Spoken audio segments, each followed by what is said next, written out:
Assalamualaikum warahmatullahi wabarakatuh. Waalaikumsalam warahmatullahi wabarakatuh. Rahayu, Rahayu Sagung Dumadi. Oke, sedulur sedaya, kembali lagi kita ketemu di channel kita Temu Nalar, menuju kesadaran, mencapai pencerahan. ya. Terima kasih para sedulur kita sedaya yang istilahnya sudah mendukung konten-konten kita ya Mbak Konten ya. kita, betul. Yang sudah subscribe, yang sudah sering menonton di konten-konten kita. Untuk kali ini Mbah, kita wedar dari istilahnya apa ya Mbah? Request enggak? Request. Permintaan dari para sedulur-sedulur sedaya yang udah nonton konten-konten kita tentang wedar karakter yang sudah kita tayangkan semuanya. Itu sebagian besar menanyakan tentang kunci suksesnya Mbah, pegangannya Mbah, pakem-pakemnya untuk weton-weton yang sesuai dengan karakter mereka yang sudah ditonton itu Mbak. Oh iya, jadi kunci sukses untuk masing-masing weton. Iya Mbak, kira-kira begitu ya Mbak ya. Bahasa tepatnya mungkin begitu ya Mbak. Kalau membahas kunci sukses itu berarti kalau saya menggunakan pakem, pasti pakem perhitungan berdasarkan primbon. Iya pastinya Mbak ya. Jadi kunci sukses di sini adalah wacana tentang hasil dari penghitungan-penghitungan itu dicocokkan dengan karakter masing-masing, di mana kalau karakter yang buruk itu harus dihilangkan atau dikurangi dan dimunculkan karakter-karakter yang bagus, gitu yang otomatis itu akan membawa dia pada satu kualitas kehidupan yang bagus pula, kan seperti itu. Jadi ini berarti prediksi itu berdasarkan analisa pengamatan dan perhitungan, bukan kunci sukses itu moro-moro ki kuncine berarti ki amalane ben kowe iso sukses dan sebagainya, bukan yang seperti itu Kang Ucok. Jadi saya sendiri sangat menyadari bahwa kehidupan itu sebuah realita dan kasunyatan. Jadi juga dia harus dijalani dan ibaratnya diperjuangkan dengan satu tindakan nyata. Bukan semata-mata. Kalau misalnya ada contohnya ada amalan-amalan untuk iki ben iso sukses, ben iso itu sifatnya hanya penambahan motivasi atau bahkan itu untuk sebetulnya untuk meningkatkan satu kesadaran saja sebetulnya seperti itu pencapaiannya. Nanti dia menuju seperti jargon kita menuju pencerahan sehingga dia akan menjalankan kehidupan itu pada akhirnya nilainya ada pada semangat dan keikhlasan untuk dalam hal penerimaan kehidupan itu sendiri. Gitu kan? Ya Mbak ya. Jadi yang akan saya sampaikan di sini adalah prediksi berdasarkan pengamatan, analisa berdasarkan pada perhitungan weton, perhitungan metode-metode yang lain, sehingga melahirkan satu konsep bagaimana mengenai apa yang harus dijalankan oleh masing-masing pemilih weton sesuai karakter masing-masing. Jadi bisa dibilang ini sebuah probabilitas dari hitung-hitungan kan seperti itu. Oke. Kalau begitu langsung saja Kang Ucok. Kira-kira request yang paling banyak diminta oleh rekan-rekan penggemar Temu Nalar itu apa? Di kesempatan ini coba kita wedar Mbah, mohon pencerahannya untuk kunci sukses Kamis Kliwon Mbah, weton Kamis Kliwon. Kamis Kliwon. Iya, oke baik Kang Ucok, terima kasih. Kamis, kalau kita bahas Kamis Kliwon. Kamis itu kan jumlahnya 8. Kliwon itu 8. 8 sama 8. 16, Mbak. 16. Jadi gunggung enep tuh 16 dari penjumlahan 8 dan 8 itu tadi. Karakter yang utama dari 16 itu adalah dia manggone neng jari tengah. Kalau perhitungan jari jemari seperti yang kita lakukan di pembacaan karakter kemarin, tadi 1, 2, 3, 4, 5, 6, 7, 8, 9, 10, 11, 12, 13, 14, 15, 16. 16 di jari tengah. Tibone di jari tengah, jari paling gede, paling dhuwur dhewe. Satu ciri khas atau ciri yang paling menonjol dari karakter orang-orang 16-an Kamis Kliwon itu adalah di mana dia itu orang-orang dengan ego yang tinggi. Ego tinggi. Iya.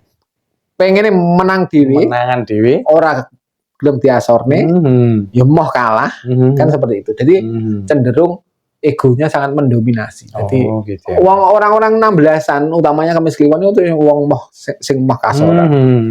Kebetulan dari nilainya 8 dan 8 itu juga Kemis Kliwon itu adalah karakter-karakter orang yang termasuk dalam kategori manifestor materiality. Jadi dia bisa mewujudkan ibaratnya rezeki, mewujudkan materi itu dengan sangat mudah. Karakter wong 16-an Kemis Kliwon itu.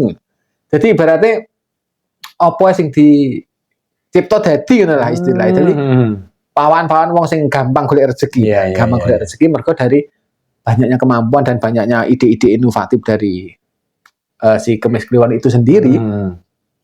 Terus kalau dari penghitungan Pakem Primbon melalui Poncosudho Kang Jo. 16 itu kalau dibagi 5, itu kan sisanya 1. Sisanya 1, dapat 2, sisa 1 ya. Mbak? Dapatnya 3, sisanya 1. Betul, Mbak. Itu kalau dalam penghitungan Poncosudho sing tibone Sri Lungguh Gedong Loro Pati, dia tiba neng Sri, Mbak. Sri. Sri itu berarti rezeki. Jadi wis material manifestasi bisa mewujudkan kekayaan itu tadi. Tibone juga Sri sing notabene adalah orang-orang sing kerezekenane bagus. Jadi kalau bicara masalah kunci sukses, orang-orang Kemis Kliwon itu 1, dia harus bisa menurunkan egonya rendah-rendahnya. Jadi harus ditekan benar-benar. Kalau selama ini dulur-dulur Kemis Kliwon itu memang merasa resonate dan merasa bahwa dia itu orang-orang sing egois, gengsinya dhuwur, terlalu menjaga image, opong ini istilahnya, terlalu menjaga jaim, terlalu jaim. Nah sekarang itu yang harus dirubah untuk sebagai kunci sukses. Jadi kenapa itu harus dirubah? Karena dengan kecenderungan Anda yang mempertahankan ego berlebihan itu tadi akan membuat relationship Anda atau orang-orang di sekeliling Anda itu merasa tidak nyaman. Ya istilah kata, uang kok jaluk menang terus saya, uang kok mau kalah, uang kok mau kasoran dan sebagainya. Itu akan menimbulkan ketidaknyamanan bagi orang lain. Terus di pihak Anda sendiri akan menimbulkan sensitivitas yang berlebihan. Kan seperti itu. Wong di nyek sithik ngene padahal guyonan ngono ya. Bet kesinggung. Lah jenenge wong gengsine tinggi ku mau. Nah, itu yang harus ditekan, bagaimana Anda itu merubah itu menjadi pribadi-pribadi yang humble, sing ramah, membumi ya, terus berpikiran positif, rada sabar. Sing akhirnya itu nek Anda punya kecenderungan atau bisa merubah, orang itu akan berubah menjadi nyaman ketika bersama Anda. Pastinya, nah, saya kira dengan kenyamanan orang yang ada di dekat Anda itu berarti berpotensi Anda untuk diakui keberadaan Anda itu di tengah-tengah mereka, terus Anda akan berpotensi untuk menambah dan mengembangkan jaringan. Network lah istilahnya kan seperti itu. Nah, itu akan sangat berguna dalam rangka pada saat nanti Anda mengembangkan satu usaha atau bahkan untuk meningkatkan karir, kan seperti itu. Jadi kunci suksesnya itu. Kalau mengambil dari kecenderungan orang-orang material manifestor itu berarti dia mempunyai banyak skill, jadi ibaratnya multi talenta. Dia juga harus banyak menambah ilmu pengetahuan. Jadi jangan segan-segan untuk belajar.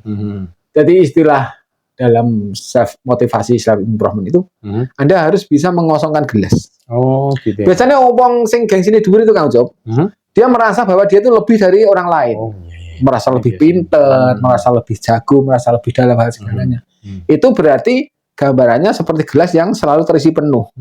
Nek wis terisi penuh berarti tidak ada kemungkinan bagi air untuk masuk lagi. Padahal di luar sana ilmu pengetahuan begitu luasnya, bahkan kapasitas manusia itu hanya menguasai ilmu dari kehidupan itu hanya segelintir saja, bahkan tidak lebih dari sebesar biji Zaro. Ya memang betul. dengan bentangan semesta yang sedemikian luas itu. Jadi Anda harus banyak-banyak untuk mengosongkan gelas, menambah ilmu, sehingga potensi Anda sebagai orang yang notabene punya gengsi yang tinggi, punya ego yang tinggi itu tadi akan terbayar saat memang Anda mempunyai kemampuan, mempunyai skill yang memang dibutuhkan oleh banyak orang. Wong biasanya gini, gaya gak apa-apa tah pinter tah kegiatan andalan pastinya.